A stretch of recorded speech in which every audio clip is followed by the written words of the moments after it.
Peggy Atherton.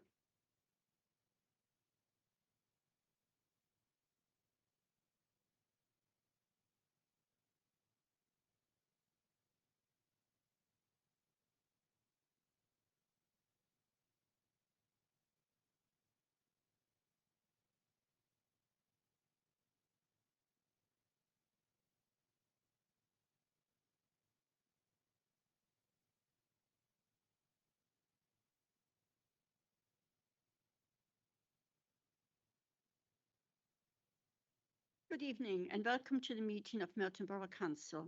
Evacuation procedures. In the event of having to evacuate the council chambers, please leave by one of the 6 emergency exits around the side of the chamber. Please assemble at the far side of the front car park nearest to the park entrance. Officers will be on hand to assist any person needing assistance. Public recording of the meeting. There's a legislation that allows the public to film, record or use social media at a council meeting.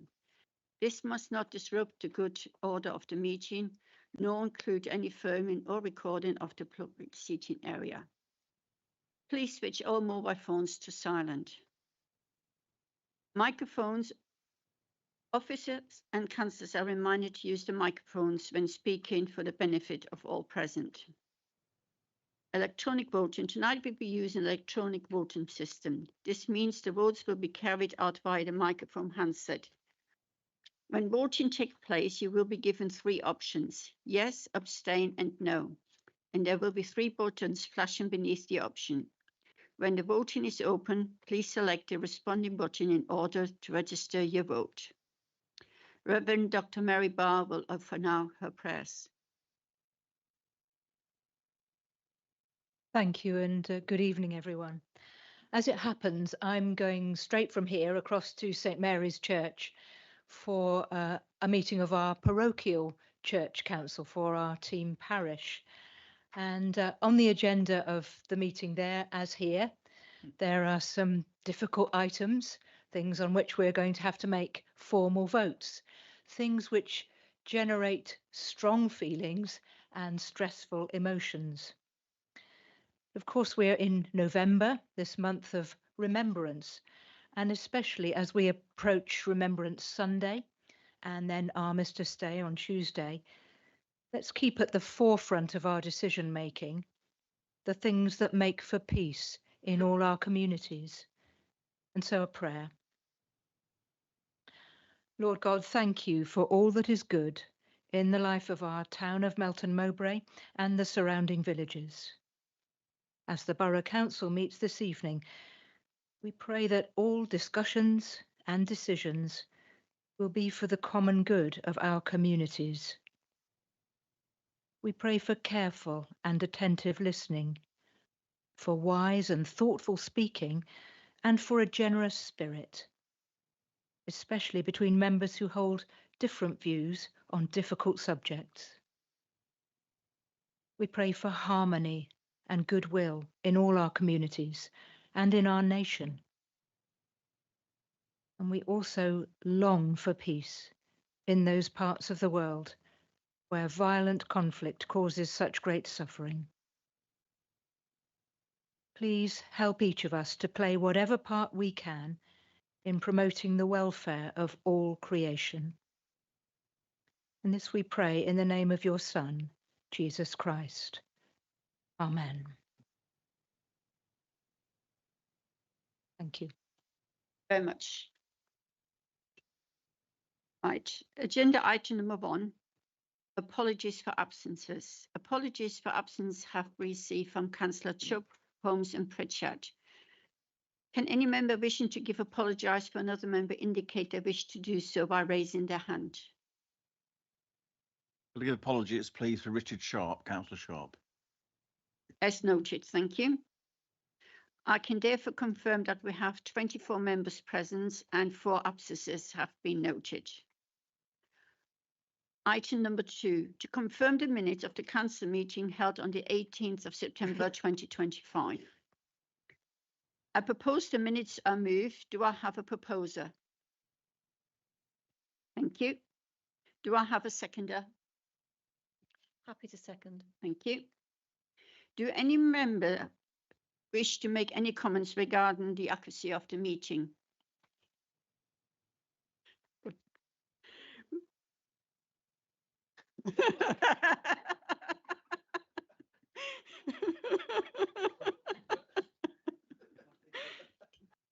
We will now proceed to the vote. Please use the electronic voting system in front of you to choose either for, against, or abstain.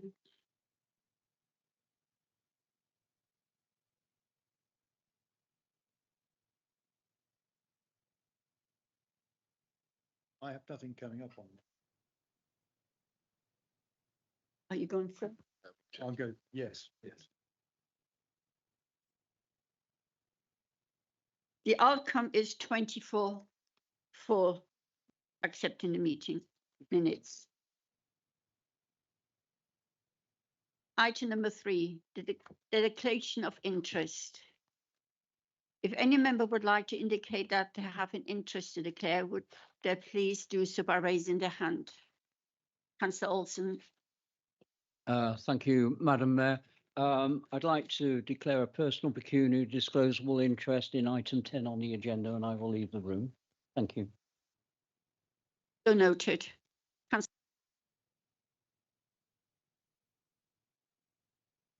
Same piece of paper. I will also like to declare a personal pecuniary disclosable interest on item number 10 on the agenda, and I will also leave the room. Thank you. So noted. Thank you. Councillor Jordan. Yes, thank you. Yeah, it's on number 9 and it's local government reorganisation draft. I have a physical disability, but I'm dependent, independent, I should say, very independent.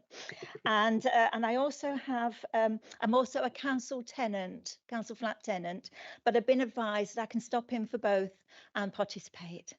Thank you. Thank you. Anybody else wishing to declare an interest? Thank you, Madam Mayor. Does that apply to me then, because I'm a council tenant? Thank you. Thank you. Item number 4, Mayor's announcement. I will now make announcement.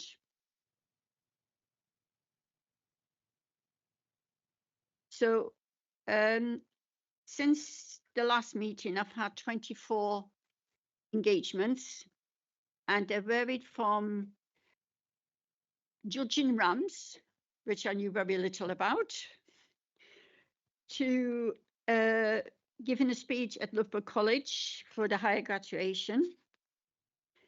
I visited the canal in Buttersford, which was extremely interesting. And I visited in Buttersford the repair shop, which I found extremely informational and not realized how many things they're able to fix. So I was really impressed. And I know my husband's already taken some things back to be fixed. But it's been really, really interesting, and I really enjoyed myself so far. I'd like to hand it over to my Deputy Mayor, Jim. Thank you, Mark. Yes, I've attended 3 events since the last council meeting. Not as many, of course, as the mayor, but I like to think it's sort of quality rather than quantity.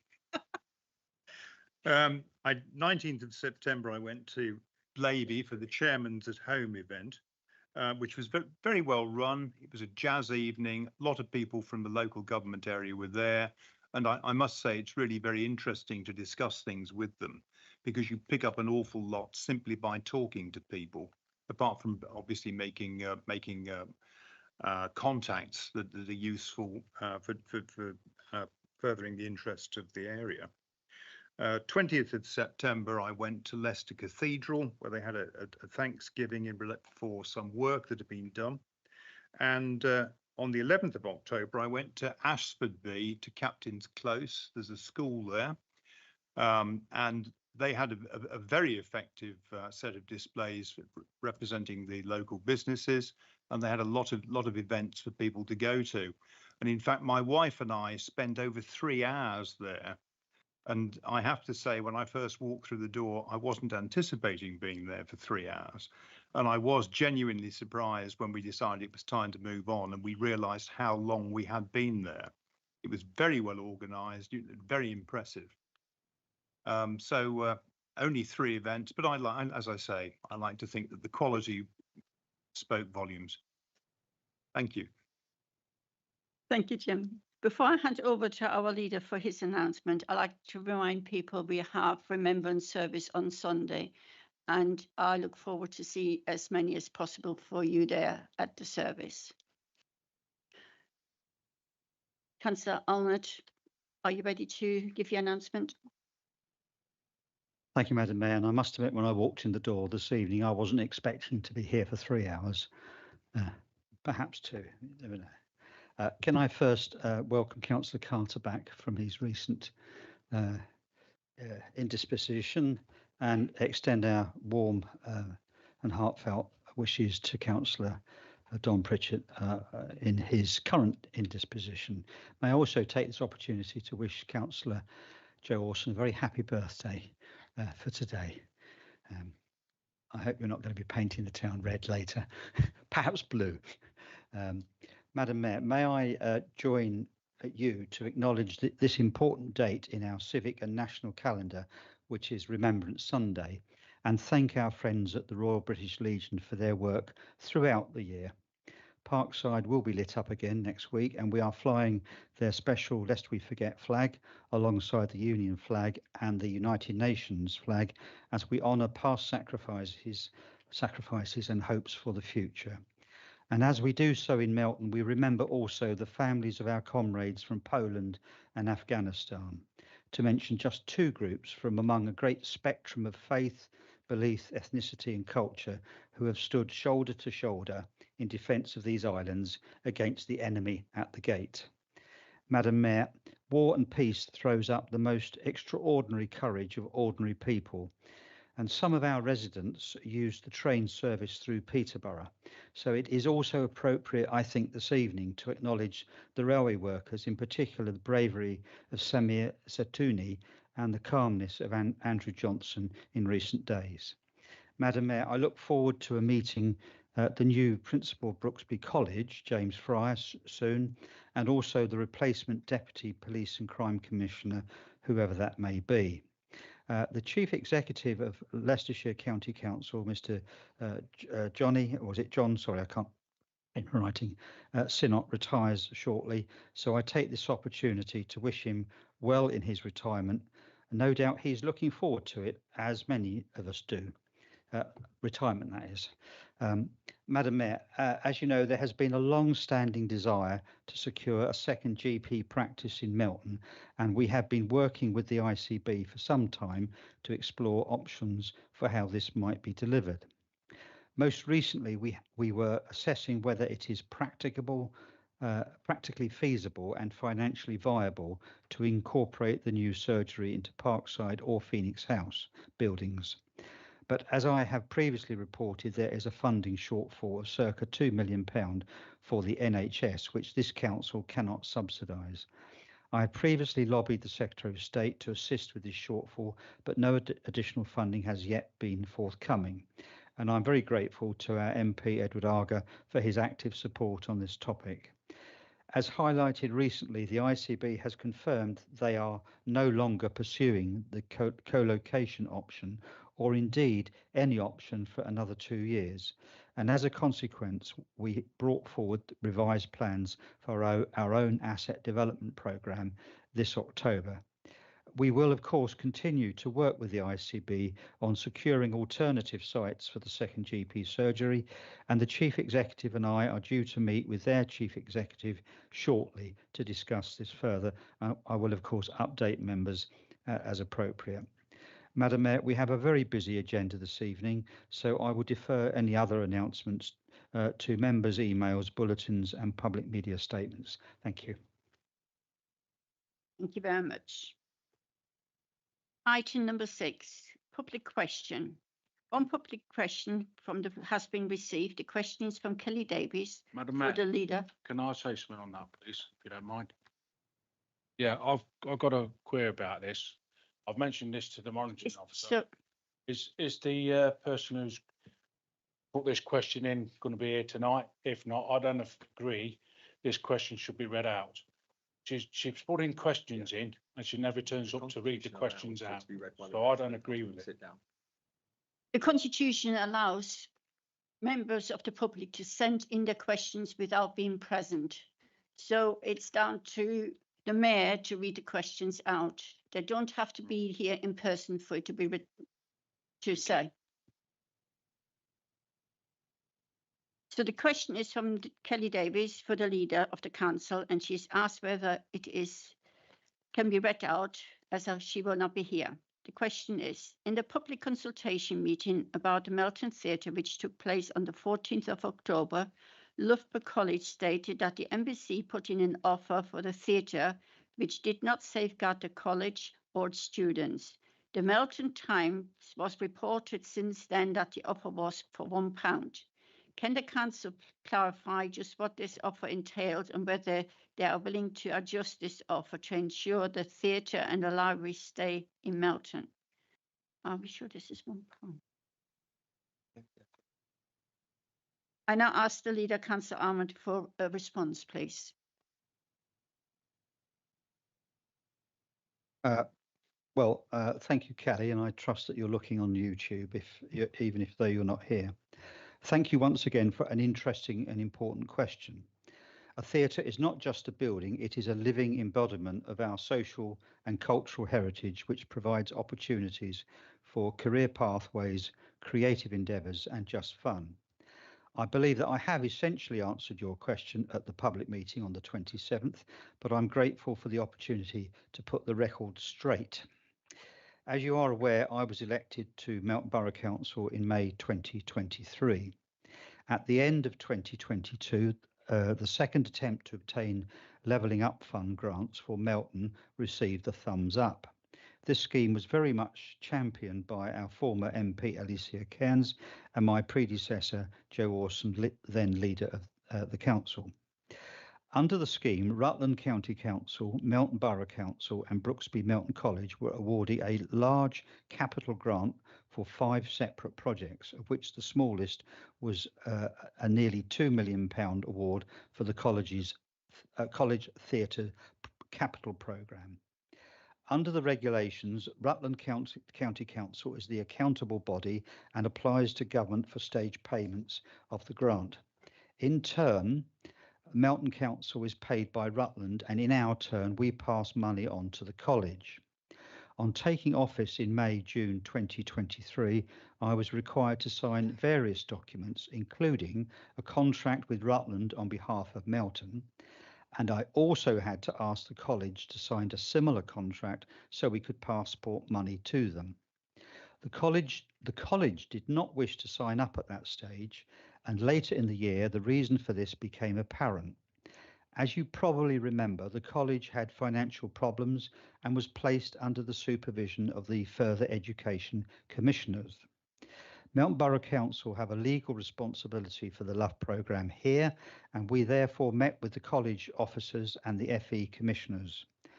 We were not just interested, of course, in the theatre, but the whole future of the college teaching and curriculum at that campus, the Melton campus. It was about that time that my colleague, then County Councillor Mark Frisby, asked me about the rumours circulating amongst college staff that the theatre was closing and the future of the college was uncertain. Naturally, I explained as much as I could to him at that time, and he was satisfied. Subsequently, the college informed us that they would withdraw from the LUF programme and would not require the £2 million.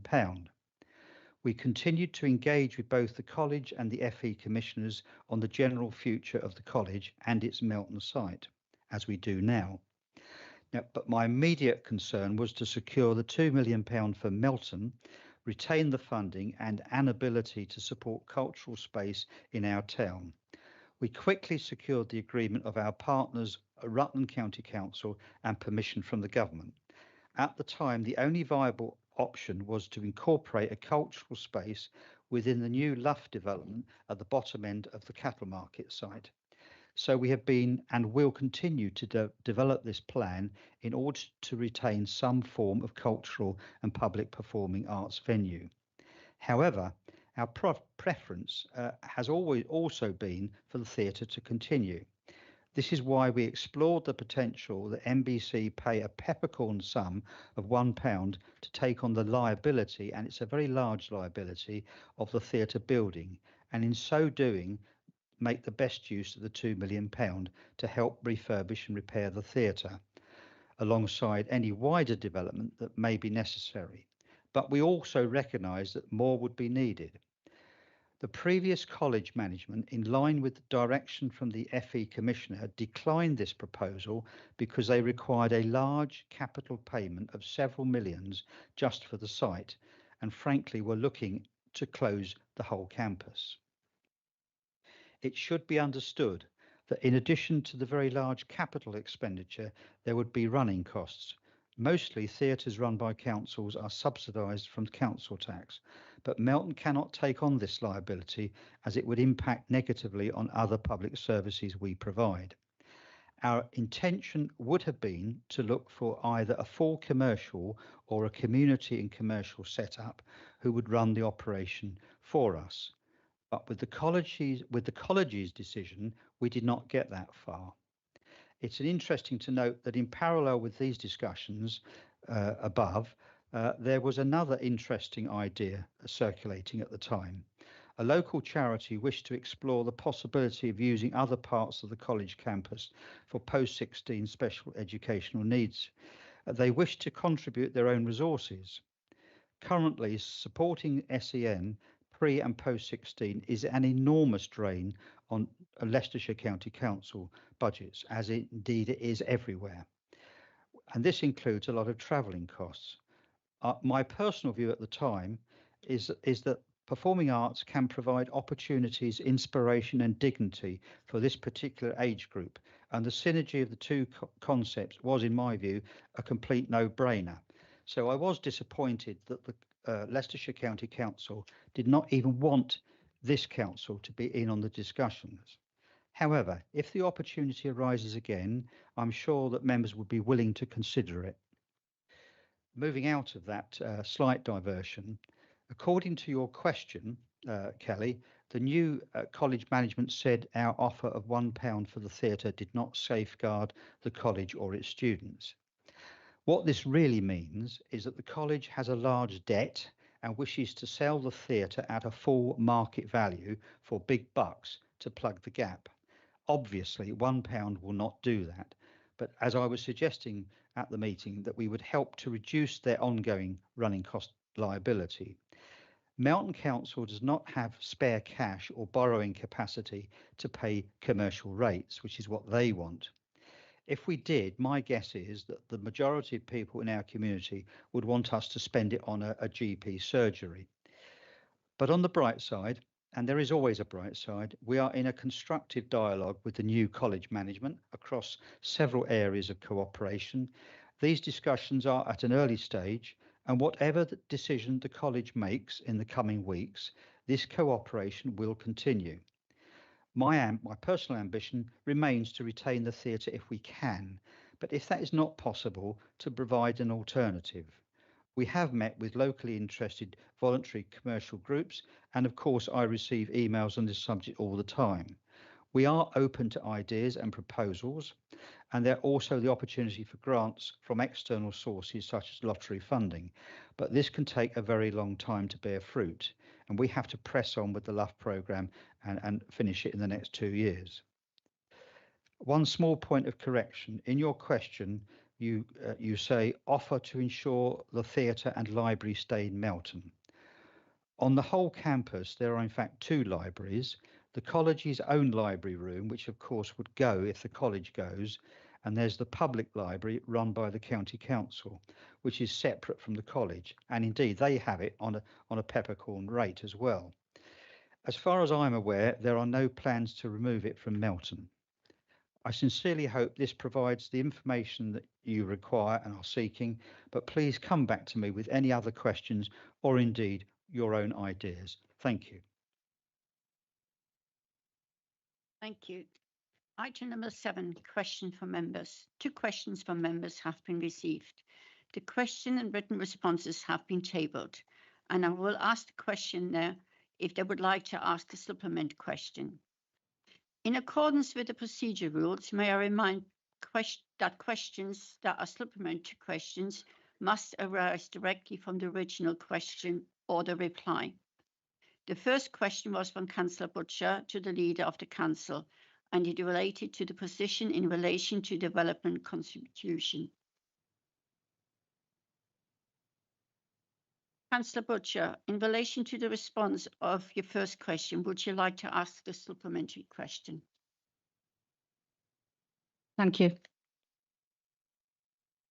We normally have an unhappy community regarding planning and section 106, and I believe this is due to their lack of understanding of how planning works. Could the leader please set up some form of engagement with the community to help them understand whether it's online, on the website, or a community event with a presentation? Thank you. I think that's an excellent suggestion, and I've got a few ideas as to how we can propagate that, but I'll have a word with the officers on my ideas. And of course, we do have the annual leaflet we send out with our tax bill, and I think that could be a useful point of reference and a signpost for the public and indeed businesses. Thank you. Thank you. The second question was for Councillor Twait to the Leader of the Council, and is related to the cost of meals at Gretton Court. Councillor Twait, in relation to the response for your question, would you like to ask a supplementary question? Thank you, Madam Mayor. Leader, many thanks for the carefully worded response, which I know you will have been advised on by the relevant officers. I also thank you for my only opportunity to speak publicly and question the report in my role as a councillor, and thereby offer to the council and officers my long experience of extra care provision in the borough. I feel I should have been directing these questions to officers prior to the report's drafting. Nevertheless, I have two follow-up questions. First question, am I correct in interpreting your statement regarding the meal cost review at Gretton Court that the LIN housing review only actually compared the current cost against costs at other extra care providers? To be clear, the meal cost used was not derived by LIN housing from a detailed analysis of the overall costs and revenue expended or received at Gretton Court. However, still concluding that through our careful management, Melton Borough Council are only able to deliver meals at 28% above the average cost and still allegedly make a loss. Therefore, even with Melton Borough Council's generous offer to restrict cost increases to 10% in a period where annual inflation is 4%, do you agree that it still awaits the public scrutiny of the detailed costing I originally requested in February and March? My second question. Sorry, Councillor Twait, you only can ask one supplementary question.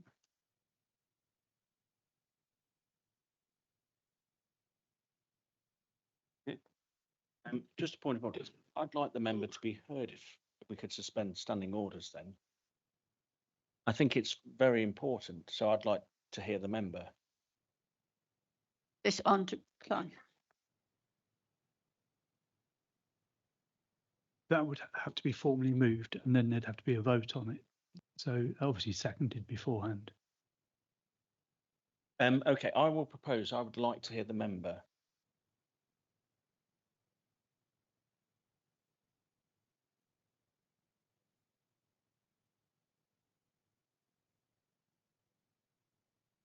Okay, so the vote is just to have a second question for this one time.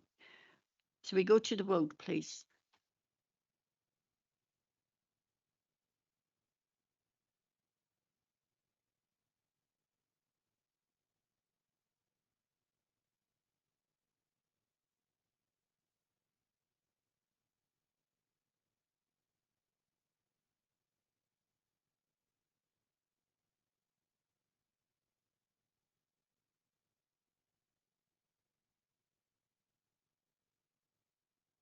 That's carried. Thank you, members, for allowing me to continue. With regard to your statement on the need to take a long-term strategic view on the provision of older persons housing, which this report is the start. A long-term strategy I fully endorse and have supported as a stakeholder. Can the leader assure this meeting that the inaccuracies, omissions, misleading information and unverified statements I believe are in the report and its conclusions will be reviewed by officers and elected members publicly and openly before any further consideration of the options are made? These are the views I was prevented from making at the recent scrutiny meeting as a result of my exclusion and refusal of any dispensation to participate. Thank you, and thank you. Councillor Arnott. Well, Madam Mayor, I will say I have considerable sympathy for Councillor Thwaite's difficulty in articulating his views for all the reasons which we have been explained to us, and it's not something I really favour, but I have to abide by the rules. Regarding the substance of the questions, on the basis that I assume the statements are accurate, well, I would of course want to answer all of the points. It's quite a complex question, and my undertaking here and now is to answer them in detail and thoroughly, and to publish them. And there's a sort of leitmotif here, isn't there, that you want as much out in the open as possible. So do I. And as far as I can make that happen, it will happen. And thank you for your question and your supplementary question. Thank you, Councillor Arnott. Item 8, there have been no motions given for tonight. So we move to item 9. I will now invite the leader of the council, Councillor Arnott, to present a report for local government reorganisation, LGR draft proposal.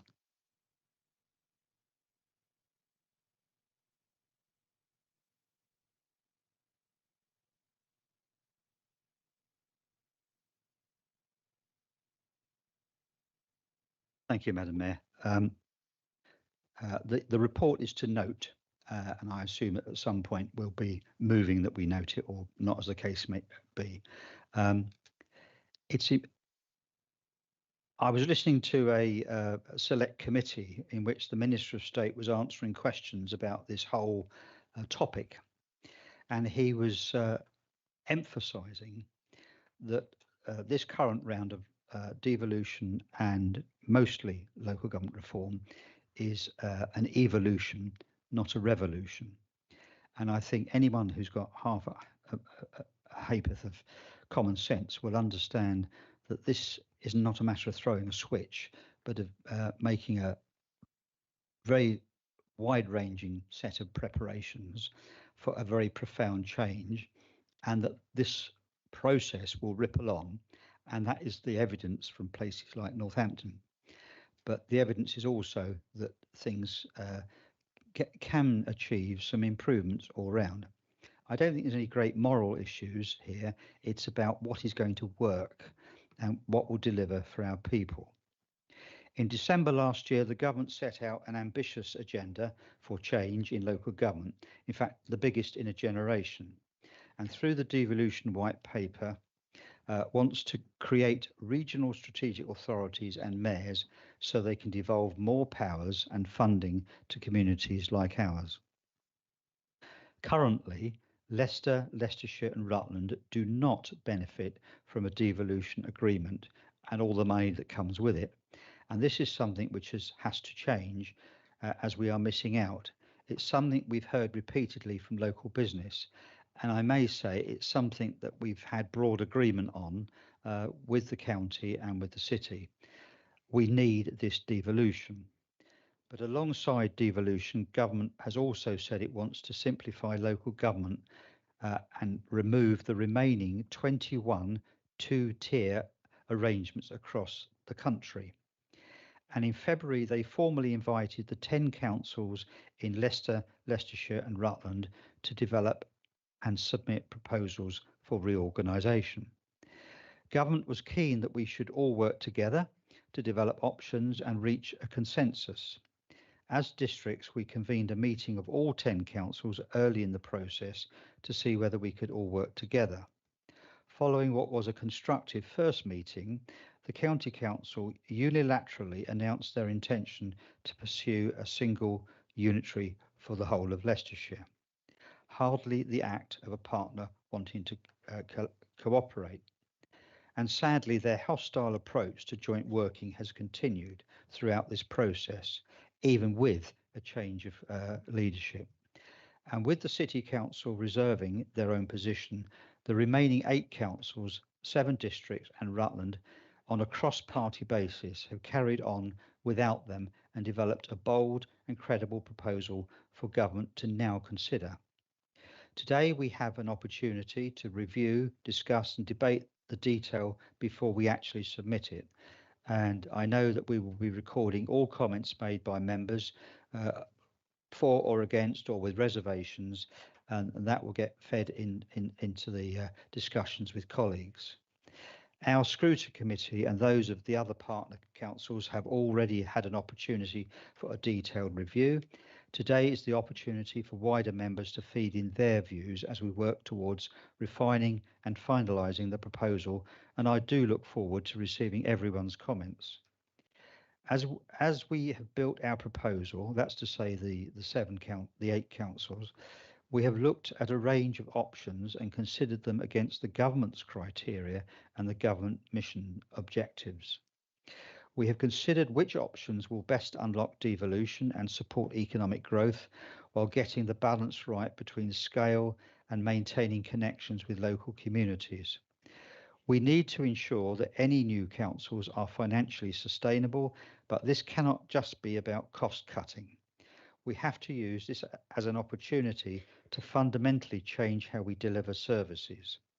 We cannot just maintain the status quo, we have to reset, reimagine and reinvigorate local government. Our North City South proposal creates the basis for doing that, with 3 equally sized unitary councils creating potentially far more coherent partnerships and a better alignment into a new strategic authority across LLR. Designing councils around 3 distinct economic geographies rather than the bureaucratic boundaries of maximising the potential for growth. Achieving £44 million per year in efficiency savings, but more importantly, creating the foundations for longer term transformation of public services focused on preventing demand and keeping people healthier for longer, tailored to neighbourhood areas. And I think the phrase neighbourhood areas is key because it helps to understand the direction of travel for LGR in the future in emphasising neighbourhood areas. The draft proposals provides a detailed rationale for this, so I won't rehearse the great volume that I have next to me, but I am happy to respond to any points raised during the debate, either at the end of the debate or subsequently in writing. What I will do now is briefly respond to a few comments recently made about our proposal at the County Council scrutiny meeting last week. We know they are proposing a single unitary council for Leicestershire and Rutland with a population of over 800,000 people, making it one of the biggest and most unwieldy councils in the country. You only have to look at how things are going in Birmingham to see how that would work out. The evidence is really clear that if you make organisations too big, you create diseconomies of scale, building costs back in, and the leadership may become too remote from delivery. I hesitate to use the phrase Laffer curve, but you get my drift. Apart from that, we don't know much else of what the county are proposing at the current time. They have only provided a 15-slide presentation full of assertions without any evidence underpinning them. Our proposal and financial model, on the other hand, is substantial and has been endorsed by external experts and 8 Section 151 officers. We have introduced a great deal of rigour into the analysis, and I have to say at times I've been proved wrong. We have also included a sensitivity analysis for all our assumptions. The county has not. They have emphasised the risks of service disaggregation. We do not underestimate those, but experience shows us they can be managed, as Cumbria has shown.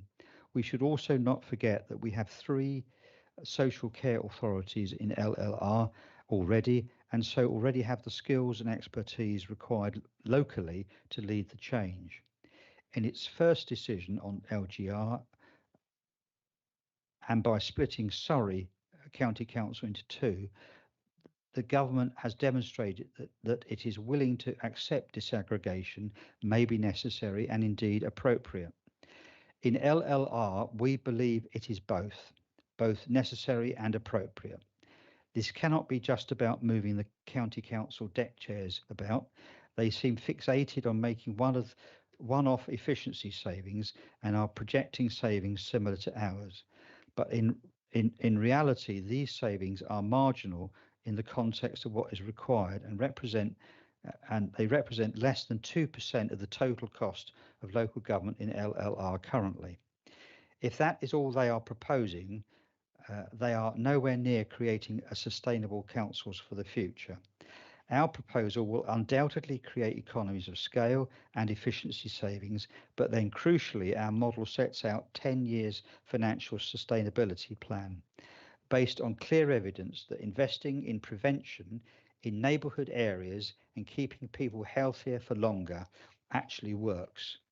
The County Council have suggested that they are already doing prevention, but this is demonstrably not the case. In fact, decisions they have taken over recent years have gone completely the opposite way, making joint working more difficult by taking social workers out of this building, Parkside, centralising the supporting leisure families team and cutting funding to public health services. And dare I mention Gretton Court en passant. This cannot be about just protecting existing organisations, as the County Council seems to want it to do. Residents have to come first, and we have a once-in-a-generation opportunity to fundamentally rethink public services. North, City, South strives to improve the lives of those we serve whilst reducing costs. This is possible if we create new councils with the right geographies and the right model to deliver alongside our partners. 3 unitary councils is the right response for LLR and the only response to ensure local government remains big enough to deliver and close enough to respond. So I hope members will find it in themselves to support what I call the layer cake and not the donut. Thank you. Do I have a proposer? Thank you. Do I have a seconder? Yes, I'll second, but can I reserve the right to speak later? Thank you. Absolutely. I will now open this item to debate, but before we commence, can I please remind members that the procedure rule confirms that each member is permitted to speak only once for 5 minutes on the debate. Once all members who wish to speak have spoken, I shall return to the proposer for response to make their final contribution before concluding the item. Can I invite the members who wish to speak to please raise their hand?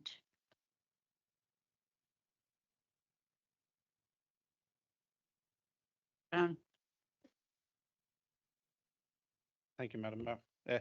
Firstly of all, could I thank the officers for the information that they provided to us, for the briefings that they give to the Conservative group. So thank you everyone that's involved in that.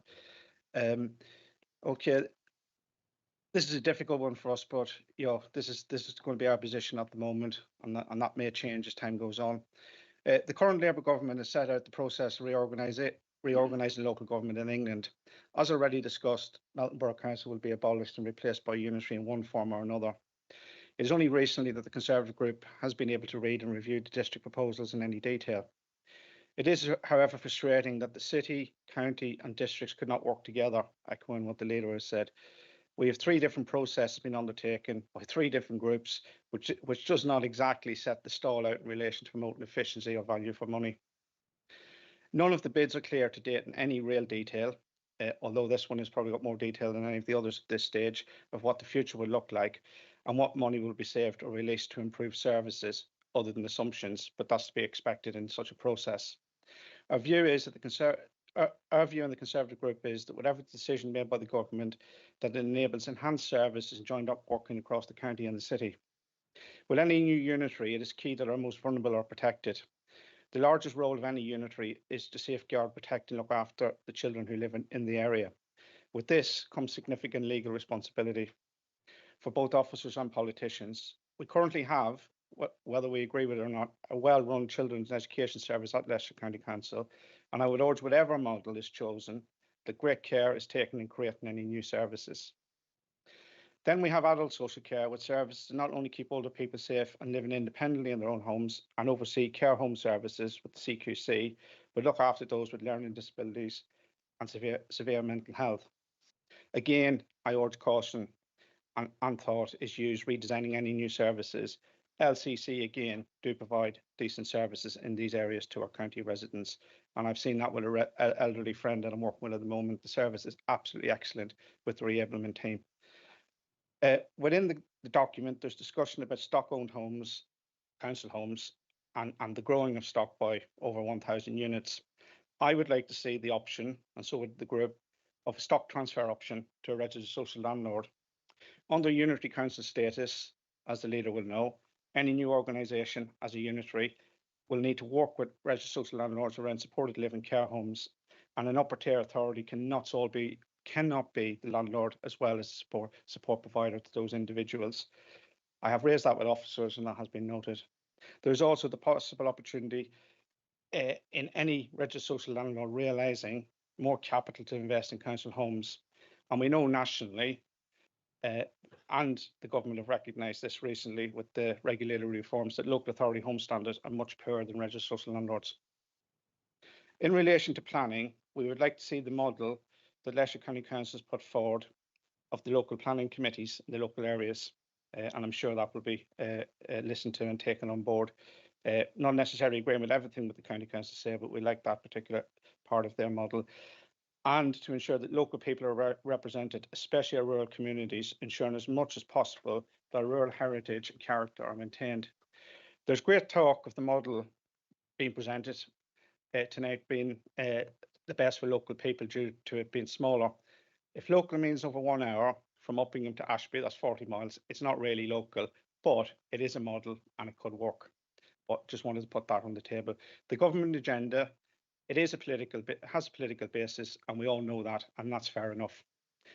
The world of local government has changed, with social care now going directly to individuals' homes and not expecting people to come into offices, and that's both for children and adult social care. And I see that every day in the work that I do myself, and I'm sure you do as well, everyone in this room. People use technology and the internet now to interact, and probably 80% of all interactions with any local authority now is done via electronically, telephone or email. The main aim should be to have the best designed services that start with a model of prevention and collaborative working, especially with public health, the NHS, police and fire services. Economic growth is key as well.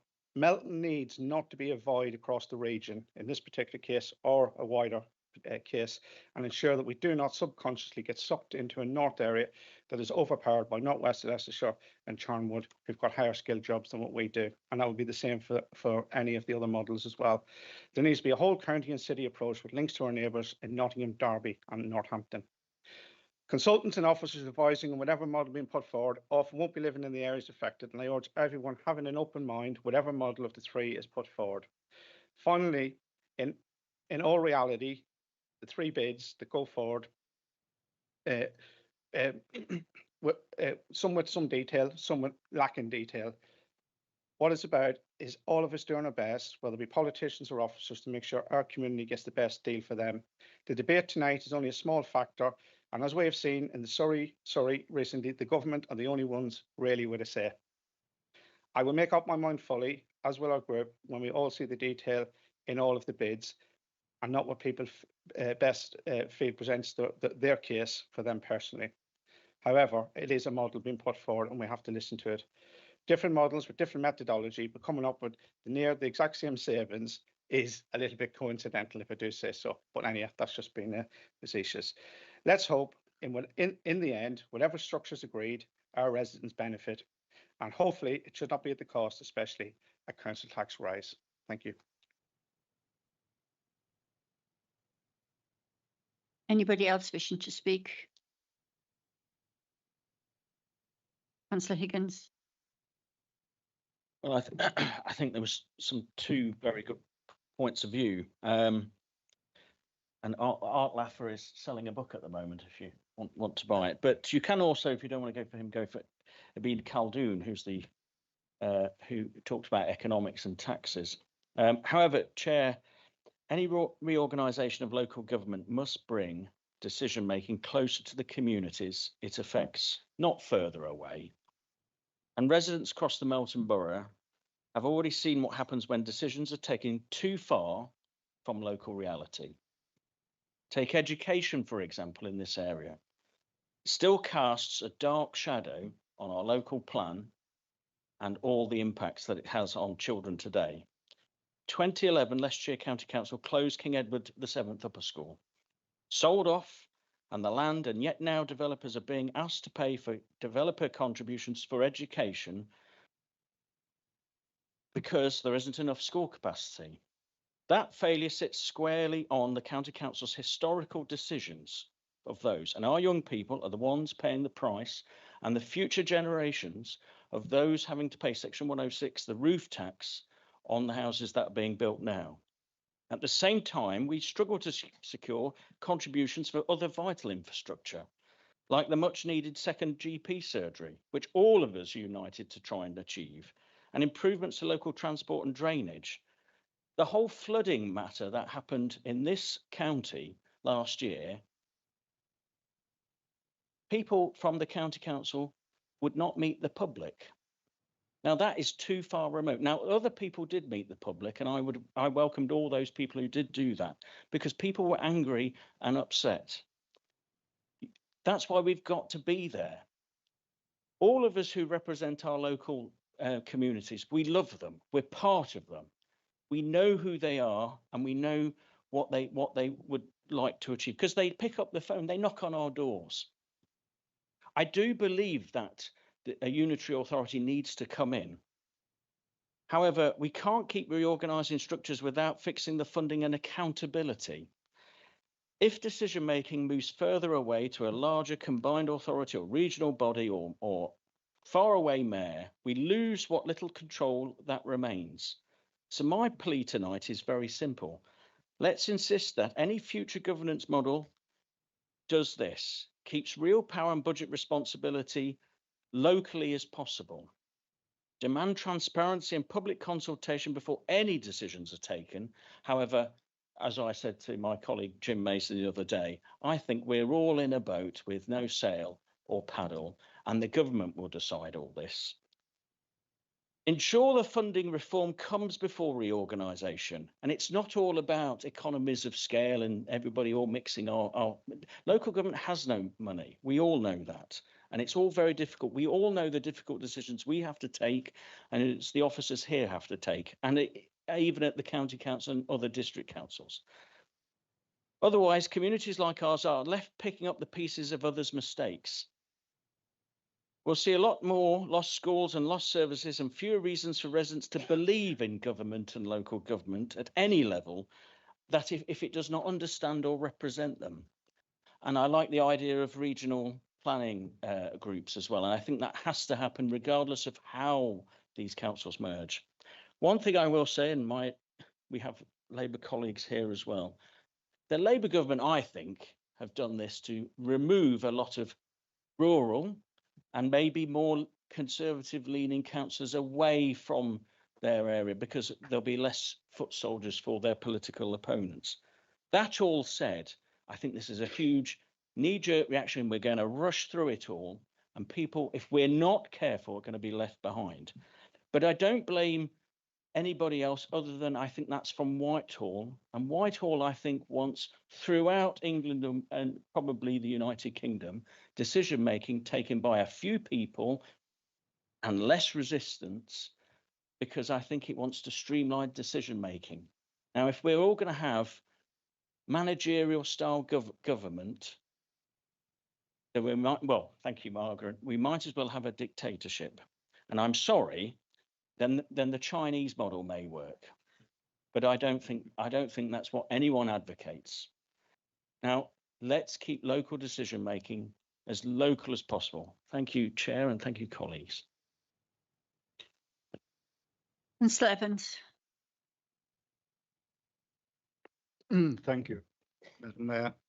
And thank you very much, Councillor Lee Higgins, because you have justified exactly how I feel. I am fed up in this country of local people not having a say in their future. And this government are doing that. They've made it clear, even to this council, whatever you say, we may change our mind on and do what we please. That is not democracy. That is not the way. At least with Brexit, which I disagreed with, at least we had a vote on it. No one here or any other residents have any say really in what is going to happen, which is why I am not going to vote for this, because we have to represent the residents, and slowly but surely their say and what happens in our community is being eroded by that. I agree entirely with what Councillor Higgins has said.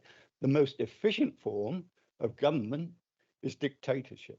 That costs the cost to nothing. If China wants to do something, build a road through, they don't consult, they just do it. We don't need, and I don't want to see, that kind of democracy in this country, whether it's mayors or whatever. If you want it, we should have a say in it.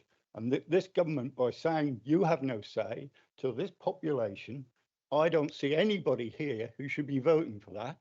I believe in democracy at the roots, not at the top.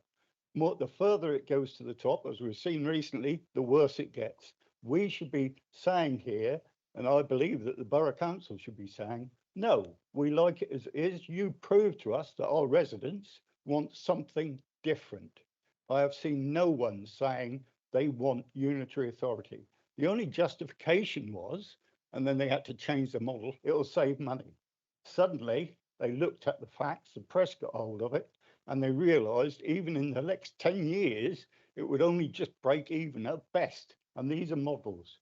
I hate to say it, everybody said with Brexit, we'd make a fortune. We'd be subsidising the NHS. Look where that's got us now. Time to say no. And if they want to do it, and this Labour government, I'm sorry, Councillor Leader, if they want to do it, fair enough. But at least we will have had a stand here and not just sit here and take on board what this government is saying. Thank you, Councillor Evans. Councillor Joe Olson. Very much. Just before I start, may I say thank you to the leader for wishing me a happy birthday. The best present I hope to get is a Forest win tonight, but it's 0-0 at the moment, so but my fingers are crossed. Anyway, we move on to the business now. Well, we've heard that the North-South Leicestershire will feel more local, actually, but it won't. It's not local, it's smaller. Upping and Measham, both in the north, are 34 miles apart. Loughborough and Market Harbour, currently in the same county, are closer. The new arrangement would put Bottisford and Ashby together, but separate Anstey from Glenfield. People know what Leicestershire is, they've heard of it, they live in it. They don't wake up wondering if they're north or south, they wake up wondering if the bins have gone. We're told it will save £44.3 million a year, which sounds impressive until you realise it costs £30 million to implement, £13.6 million to make people redundant, and £6.4 million to replace the computers they were using before they were made redundant. It's like selling your kettle to buy a kettle, only the new one doesn't boil and the old one's in the skip. 2 councils mean 2 chief executives, 2 sets of senior officers, 2 versions of everything. Services like highways, adult social care, children's families, current run county-wide would be split. Demand isn't evenly spread throughout the funding, though the funding would be. North Leicestershire would carry the heavy load and half the budget and little of the say. It's like giving 2 children the same size shoes and trusting the taller one not to complain. He won't, of course, he'll just walk a little slower. And when the shoes begin to rub, he'll say nothing. He'll just wear thicker socks and keeps going. Still, we're told it will all pay off in year 2, which is comforting if you're planning to live until year 2. Less so if you're a council tenant wondering who your landlord is next April, or a social worker trying to explain to a vulnerable adult that their safeguarding protocol is now under transitional review. The consultation last September followed the draft submission, so not really a consultation, more of a note on the fridge. Gone out, decision made. 86% of the public preferred a modest boundary change, just 6% wanted a big one, but the proposal presses on like a Labrador chasing a squirrel it's already been told isn't there. I'm certainly not against one Leicestershire. I like the idea. It sounds tidy, like a drawer where all the byrows work and the elastic bands haven't perished. But this version, this rushed, remote, risk-laden version, isn't one Leicestershire. It's 8 Leicesters arguing over who gets the stapler. The risks are colour-coded, which is helpful if you're decorating. Staff disengagement red, loss of key personnel red, productivity amber, communication green apparently, though nobody seems to know what's going on. It's like painting the Titanic in cheerful tones while the iceberg looms. The equality impact assessment is in Appendix 7. It mentions children, vulnerable adults, protected characteristics, all the people who don't get invited to statutory meetings but still have to live with the consequences. The strategic environmental assessment is in Appendix 8. Climate change, biodiversity, natural capital, all very important and all very, very varied. A one Leicestershire and Rutland Council would be easier to establish. It builds on existing geography and governance. It proposes area committees for local decisions and strengthens parish and town councils where they want that strength. It's not perfect, but it's coherent, it's recognisable, it's something people might actually identify with. So no, I'm not against reform. I'm against reform that treats people like data points and consultation like a formality. I'm against a process that's halfway to implementation before anyone's had a chance to say, hang on, what does this mean for Melton or Market Harborough or the man in Wigston who thinks the council is where you go to get your bins sorted? One Leicestershire should be a promise, not a spreadsheet, not a press release, a promise of unity, of clarity, of governance that doesn't forget the people who pay for it, vote for it and live with it. So I ask the leader and the cabinet, gently, politely, and with no illusions, reflect. And if we do reorganise, do it with the decency of a good librarian, quietly, thoroughly, and with a note left on the desk saying where everything's gone. Thank you very much. Councillor Alston. Councillor Gordon. Yes, thank you. It's just very brief. I believe in having the 3 unitary council model because I believe it will serve residents better with close working with communities and within each area can only grow each council and strengthen them. I think this is the way to go. Thank you. Councillor Gordon. Councillor Brown. Thank you, Madam Mayor. I've been reflecting recently that I've reached that dangerous age where 2 things tend to dominate your thinking. One is a reluctance to embrace any more change, and the other is to be over nostalgic about what's gone before. And I've applied both of those issues to this. And in terms of, excuse me, the nostalgic part of me actually recognises that my association with local government goes back for pretty well all of my life. In fact, it's a generational thing. You know, my granddad drove a horse and cart for the sewer gangs on Nottingham Corporation. My dad started digging roads for the Nottingham Corporation before the war intervened, and he then became a surveyor. And I started my working life in local government. I should add, if I may say, Councillor Orson, those 3 generations were all fervent Notts County supporters, so I'm not necessarily following that match tonight. And I say that because it just to illustrate my working life after working for Leicester City Council was entirely spent working in association with local government. So I've watched its development over very nearly 70 years. And whilst I can see many things, and I listened to Councillor Evans, for instance, very intently, and Councillor Higgins about the importance of local democracy and people having a sense of control over their local representative organisations. I've also seen how complex local government has become and how challenging it has become, and how we have to actually look at the realities of what is fit for purpose in the 21st century.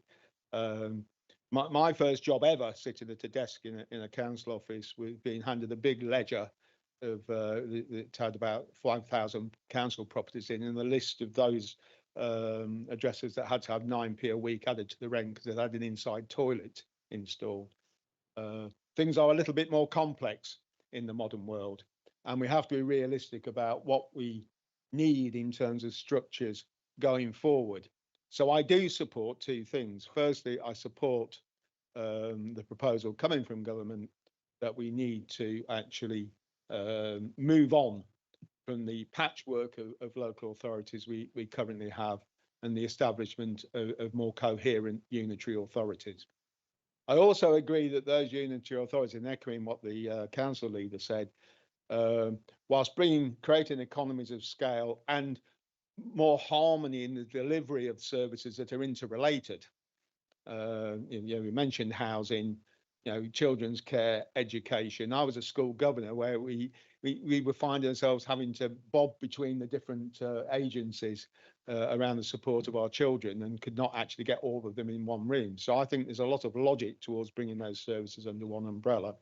But I also agree that make it too large, and I fear that the one Leicestershire one, the donut around Leicester City, is too large and too remote from communities. You have to strike a right balance, and I think it's an opportunity to create a new authority that covers this area and North Leicestershire and Rutland, that actually has that relationship with its communities, not least through the use of the neighbourhood approach that's set out in the recommendations, but also has the economies of scale that enable it to be a modern authority for a modern times. So I support the proposal that's actually in the report. I think there are a few other things just to mention in passing. Interestingly, I mean, Councillor Higgins thinks it's a sinister plot from the Labour Party to undermine the Conservatives. Frankly, I don't think the issue of foot soldiers is so much down to reorganising local government as the leadership of the Conservative Party and the impact of reform. If the latest membership figures I've seen are anything to go by. And I also think I was interested to hear the comment from Councillor Brown regarding housing, and I'm going to speak to you outside of the meeting because I didn't quite follow your issue about you can't be an upper tier authority and operate housing. I'm sure Leicester City Council might take issue with that, or Nottingham City, or supported that. Thank you for the clarification. So I've come very firmly to the view that this is the best way forward, because we don't have a choice about whether we're going to have a unitary council. We only have a choice about what we argue with government would be the best form of unitary that would best serve the interests of the residents of Melton. And insofar as we've got views from residents in Melton through the consultation that's been carried out, the proposal that has emerged from the group of 8 authorities, and I emphasise the fact 8 authorities have reached agreement on this proposal. Only 2 stand outside of that, and that's Leicestershire County and Leicester City, who have decided to pursue their own less coherent, I have to say, when you read their papers, proposals. Insofar as we've heard views from the community. It's broadly, if that's the option you're proposing, that is a better option than some of the others that we're hearing about. No, I absolutely accept that consultation. Mr. Brown, so to interrupt, you need to wind up your 5 minutes. I absolutely accept that consultation is always imperfect and depends on participation. I'll end on that point. Thank you. Councillor Ian Atherton. Thank you, Madam Mayor. First of all, I'd like to thank the team of officers and members alike who have put a lot of time and effort into the process and the preparation of the submission. And although I've got reservations about the impact of local government reform, in a minority within my own party, I broadly accept the North City South proposal, recognising that some form of reform had to be done. However, in the spirit of motion 2.1, I've got a few observations about the actual document, and I hope that the points I raised will be taken in the spirit that they're intended. I'm not going to be kind of making any party political arguments. These are observations on the document and the content of the document, and I'm happy to email them, Ed, to yourself and to the leader of the council either tomorrow or over the next few days. So the document makes reference to 3 appendixes, Appendix 2, Appendix 4 and Appendix 5. But none are in the table of contents. And actually there are 7 appendixes. So all 7 should be referenced. And if they're not referenced, then they shouldn't be there. In my experience, it's normal practice to number them in the same order they appear in the document, which this document doesn't do. And strangely, page 57 refers to an annex, Annex 1. No such annex exists. Ideally, the document should also discuss an east-west city split, as it discusses in brief other options that were considered. The table on page 39 gives a good high-level breakdown of the difference in responsibilities between the 3 unitary authorities and the Leicestershire, Leicester and Rutland Mayoral Strategic Authority. However, it doesn't mention schools or social services, despite them being discussed in detail much later in the document. The map on page 49 would be more informative if the letters and numbers in the various bubbles were actually described in some kind of legend. At the moment, they're just meaningless numbers. The diagram on page 56 uses a number of shades for each colour, but no legend to explain what the shades mean. It's kind of distracting. Are the legend colours used for the maps on page 68 supposed to signify which unitary authority each borough will belong to? If so, they're wrong. But if not, they should, because currently it makes no sense. Now I'd like to come to the appendixes. Appendix 1, Appendix 3 and Appendix 6 all state to be inserted. Appendix 2 uses numbered paragraphs, not used throughout the rest of the document.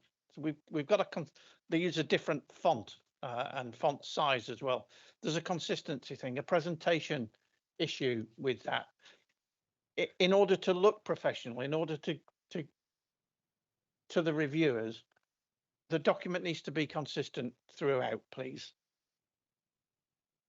Finally, while the motion is simply to note and comment, how can we provide proper comment on a document that is sadly not yet complete? 3 appendixes have yet to be inserted. And with due respect to colleagues, how on earth did it get through scrutiny with 3 appendixes that have yet to be inserted?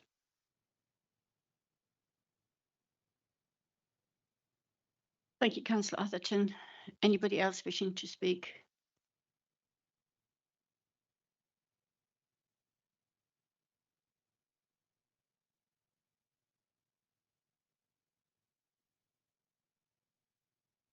Councillor Clancy, would you like to comment as you reserved the right earlier on? Thank you, Mayor. I was just busy looking for the missing appendices.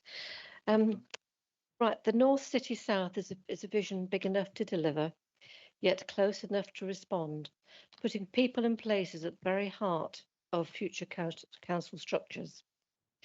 As we are all aware, we've had various discussions this evening, which I would like to thank everyone for taking part. There are 2 other proposals, all claiming to deliver similar priorities, including long-term savings. But let us be clear, this is the only one that keeps the local in local government. I've heard the the resistance to the huge change coming, and I totally agree with that in part, because not everybody likes change. But we have to go with change if we are to survive. We cannot sit back and do nothing we need to represent our local residents who deserve to benefit from integrated service delivery. A council that is responsive to local needs, where local communities feel connected and empowered, and which is enhanced by a strong democratic accountability, community engagement, and neighbourhood empowerment. The 8 councils have the vast experience to deliver residents, ensuring services remain local and connected to communities, which is why I'm more than happy to support the North City South proposal. Thank you. See, Councillor Arnold, would you like to respond back? Well, I'll keep it brief, Madam Mayor. May I thank all members for their comments, and I'd be interested to see, particularly Councillor Brown's, Roland Brown's presentation. There were a lot of interesting points there. There was one area where I would disagree, but I'm not going to waste time this evening about that. Councillor Evans, can I assure you that all of the points that you made were made amongst the 8 councils in our deliberations and was submitted to the government with the original proposal. We made the same points that you did, and specifically that there was no need actually to remove the boroughs at all. The focus was on the devolved mayoral authority to do the big stuff, if you like, and to leave the lower level, broadly speaking, where it was. But that's the decision of government. Now, governments do make decisions without having referendums all the time. I remember a lady who introduced the poll tax without a referendum and came unstuck. And I'm delighted to hear that everyone is focusing on the Labour Party tonight, because my great hero, Aneurin Bevan, once said that people like to walk past their town hall every day and know where the focus of their governance is. He didn't use the word governance, he used other words in suitably Welsh lyricism. There is in all of us this great desire to do things local, but then when the time comes, you have to paint with bigger brushstrokes.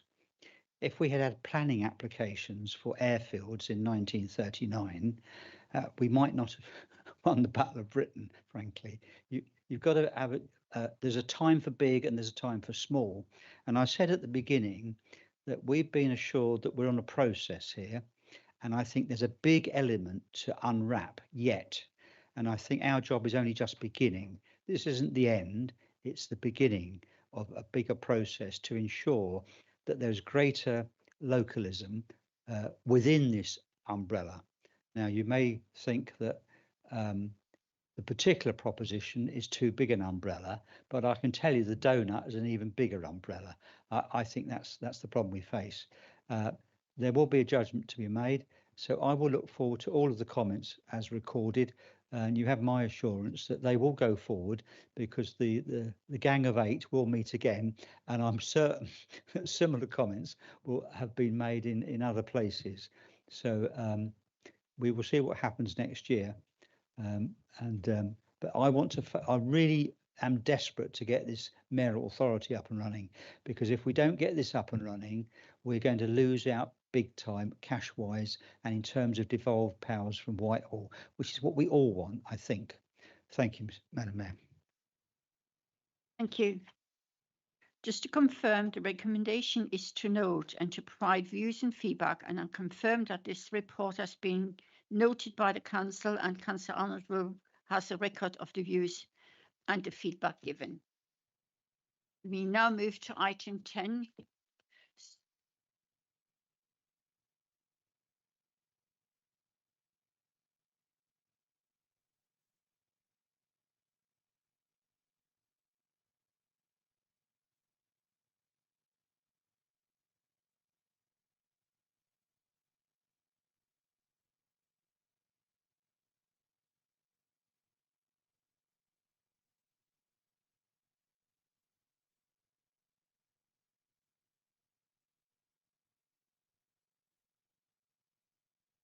We now move to item 10, submission of the local plan update. I will invite the portfolio holder for the Corporation Conference Environment and Regulatory Service Deputy Leader Councillor Clancy to represent the report and submission of the local plan update. Thank you, Mayor. Good evening, members. I'm pleased to present the local plan partial update for submission. This marks a key milestone in our commitment to shaping Melton Borough and its future, ensuring sustainable growth, protecting our communities and supporting infrastructure delivery. This update has been developed through extensive consultation and collaboration, including 13 meetings of the members' working group and engagement with our stakeholders across Leicester and Leicestershire. We also held an all-member briefing last week on the 27th of October, which I know some of you attended, to fully update all members. The plan reflects our shared ambition to deliver housing and employment in the right places while maintaining a strong spatial strategy that supports regeneration, tourism and healthy neighbourhoods. The report before you confirms that the local plan partial update is now ready for examination. No critical issues have been identified by officers that would prevent us from moving forward. Officers have reviewed all representations and are confident that the plan is sound and legally compliant. Minor modifications are likely to be proposed during the examination period, but these will be within the scope of the update. Two statements of common ground accompany this report. One supporting the phased delivery of the Melton South Sustainable Neighbourhood and the Southern Melton Mowbray Distributor Road, and another confirming our progress with authorities around Leicester and Leicestershire in terms of the legal duty to cooperate. Our local plan period and our commitment to begin a new local plan immediately after this update is adopted. So it's just because we've done our review and submitted that and hopefully it gets passed, we have to start again. These agreements demonstrate strong cooperation with our partners and reinforce our leadership in regional planning. And you may know that Leicestershire County Council Cabinet agreed to sign the Statement of Common Ground on the 20th of October last week. Submitting the plan now ensures we meet national deadlines and avoid risks such as speculative development, which I know some of us have been through before, loss of control over planning decisions, and potential government intervention. It also allows us to maintain momentum and begin work on the next local plan without delay. I urge members to support the recommendations in this report. By doing so, we take a decisive step towards securing Melton's future and delivering the homes, infrastructure and opportunities our residents deserve. I would just like to add a few words of thanks to the local plan team, including the working group members, for their hard work and continued enthusiasm to get the local plan partial review over the line to enable submission. It has been a very interesting journey indeed. Thank you. Thank you. Do I have a proposer? Do I have a seconder? I will now open this item to debate and invite members to raise their hand and indicate whether they wish to speak.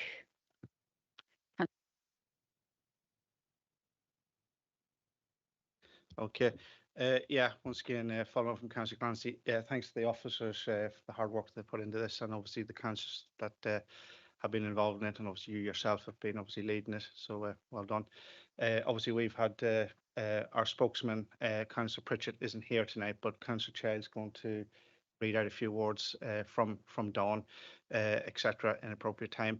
But what I will say is that, yeah, smart business, legally sound, let's work together. I think it's planning is one of those things that we usually find common ground on.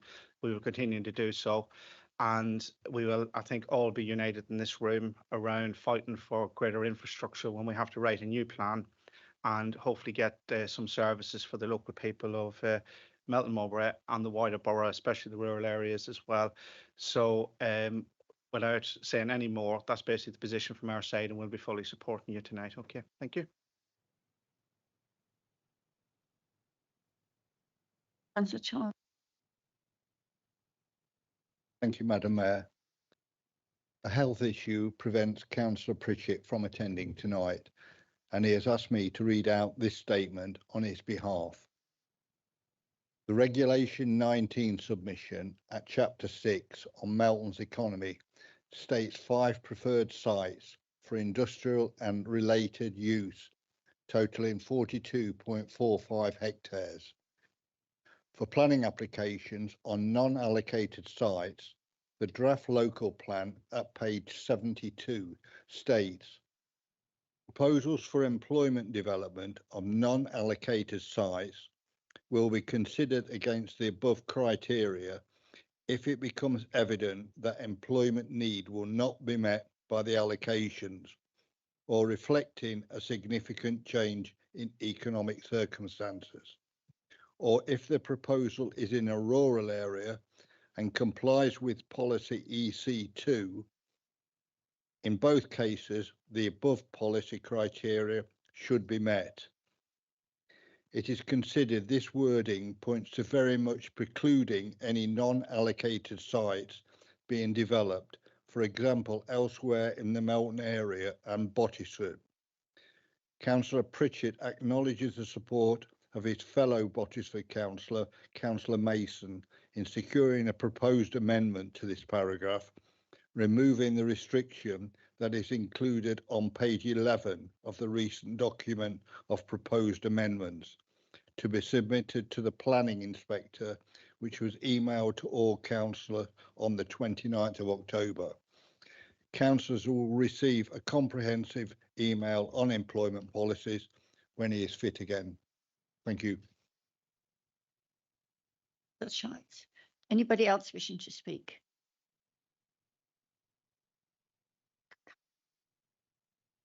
Just briefly, can I thank Councillor Childs for reading that out, and by proxy, thank Councillor Don Pritchett for his comments. They're always valued and appreciated on my part, and I think the thrust of what he's saying is interesting and deserves attention as always. Thank you. And I confirm that no other member wishes to speak. So we will go to the vote. Please use the electronic voting system in front of you and choose either for, against, or abstain.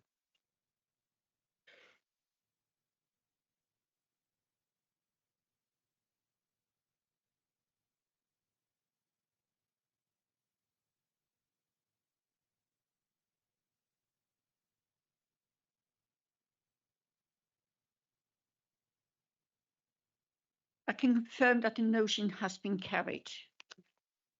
There are no other items for debate, so I close the meeting at 19:55. Members, ladies and gentlemen, please be upstanding for the Mayor of the Borough of Melton, Councillor Siggy Atherton.